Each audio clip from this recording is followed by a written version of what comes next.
contoh kasus untuk name entity ya.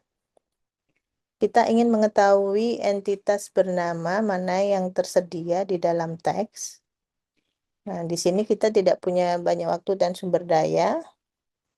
Hasil perkiraan sudah cukup untuk kita ya. Kita diminta menemukan dan hitung semua urutan token dengan kasus yang tepat. Nah, di sini ini yang disebut dengan regular expression ya. A, Z. Jadi artinya kata yang kita cari itu dimulai dari huruf besar A sampai Z, diikuti oleh huruf kecil ya. Kemudian tanda plus ini tanda menunjukkan dia adalah diulang ya, digabung dan diulang sebanyak minimal 1 kali ya. Jadi misalkan ZA gitu ya, atau A besar B kecil gitu ya, dan seterusnya ya. Kemudian dilanjutkan dengan yang sama ini. Jadi diulang dengan kata yang sama. Bukan kata yang sama, artinya polanya sama, yaitu huruf besar diikuti dengan huruf kecil. Ya, seperti itu. Huruf kecilnya diulang sebanyak berkali-kali. Ini pola. Pola ini dinyatakan dalam bentuk regular expression. Ini regular expression ya. Jadi tanda plus ini kalau kalian pernah ngambil mata kuliah teori bahasa, itu artinya adalah plus closer. Plus closer itu di mana simbol atau kata itu diulang sebanyak minimal 1 kali. Itu plus closure. Nah, ini contohnya ya. Ini sesuai dengan polanya, yaitu dimulai dengan huruf besar S, lalu diikuti huruf kecil, kecil, kecil, kecil, kecil, kecil, kecil. Nah, ini kan berarti sudah menunjukkan pola dari entitas bernama tersebut. Ya. Nah, misalkan di sini kita diminta menemukan dan hitung semua urutan token. Ya. Jadi kita menemukan nih bentuk yang polanya seperti ini, itu sebanyak 90. Nah, kebetulan kalau dibaca itu namanya Sherlock Holmes, misalkan 90. Amerika Serikat. Jadi semua yang ya dimulai dari huruf besar diikuti dengan huruf kecil. Nah, ini boleh berupa 3 urutan atau 2 urutan. Ini 2, kemudian ini 3 ya. Jadi boleh disambung dengan lebih dari 1 token gitu ya. Nah, ini kita diminta menghitung ya. Temukan dan hitung semua urutan tersebut ya. Ini jumlahnya di dalam satu kalimat, satu dokumen teks tersebut ya. Contoh lain. Nah, contoh lain untuk mencari nama jalan. Nah, ini polanya sama.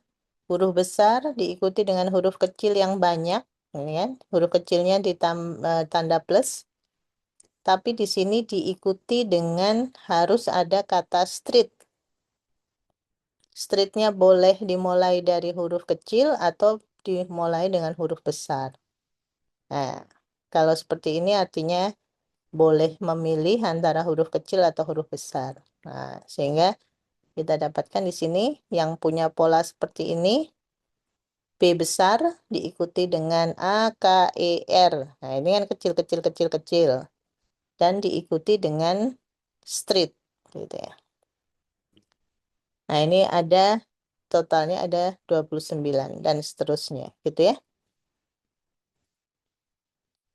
Kemudian contoh kasus untuk sentiment analysis seperti yang tugas yang saya berikan, di mana kita ingin mengetahui bagaimana perasaan orang terhadap masalah dan entitas tertentu. Maka solusi pertama, kita harus membuat dan menggunakan leksikon sentimen yang tersedia.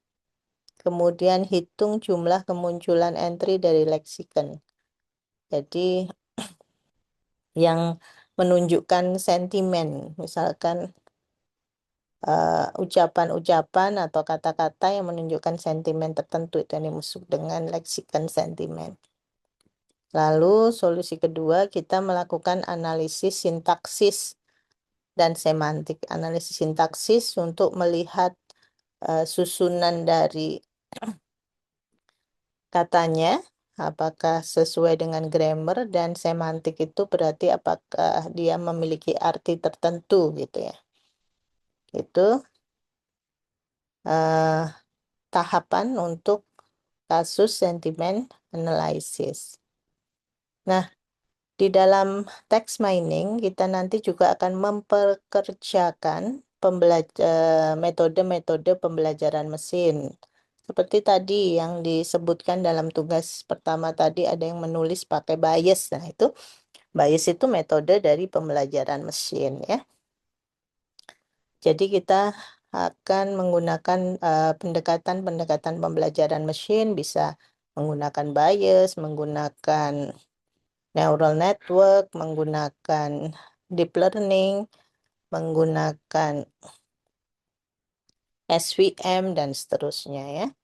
Dimana hasilnya nanti hasil dari, jadi pembelajaran mesin ini hanya eh, kita pakai ya. Jadi kita tidak membahas secara spesifik metodenya seperti apa, tapi langsung kita pakai. Dimana hasilnya itu bergantung kepada eh, ekstraksi dan seleksi fitur yang kita gunakan, kemudian jumlah data berlabel, artinya dataset yang kita pakai itu dalam bentuk supervised learning ya, jadi punya punya label, kemudian waktu ya untuk menganalisis output dalam pembelajaran. eh, Kalau pakai unsupervised itu tentu kita harus mempertimbangkan timingnya, karena untuk kasus unsupervised atau clustering itu biasanya membutuhkan resources waktu yang lebih panjang dan lebih besar. Demikian yang bisa saya sampaikan untuk materi hari ini.